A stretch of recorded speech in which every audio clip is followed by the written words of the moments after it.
Hello, Shri Swami Samarth. आज मी ते बनवून दाखवली अळूवडी। अळूवडी तशी अगदी सोपी डिश आहे बरं का, आणि चवीलाही फारच अप्रतिमच लागते। आपला अस्सल महाराष्ट्रीयन पदार्थ अळूवडी।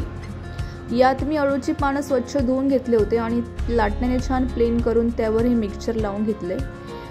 मिक्सचर म्हणजे गूळ आणि चिंच याचं पाणी बनवून घेतलं होतं मी। ते आधी अर्धा तास भिजत ठेवले सोबत। यासाठी मी बेसन पीठ, तिखट, ओवा, हळद, चवीनुसार मीठ, साखर, लसूण पण टाकले बारीक करून चवीसाठी। नंतर हे सगळे या पाण्यात म्हणजेच गूळ आणि चिंचेच्या पाण्यात व्यवस्थित मिक्स करून घेतले। नंतर एक एक पान घेऊन त्याला हे मिश्रण लावले, पानं छान बांधली, नंतर वाफवून घेतली। तव्यावर शालो फ्राय केली दोघं साइडने आणि काय गरमागरम सर्व केली। तुम्ही पण करून बघा, एकदम सोपं आहे। पुन्हा भेटूया नवीन ब्लॉगमध्ये, तोपर्यंत बाय बाय।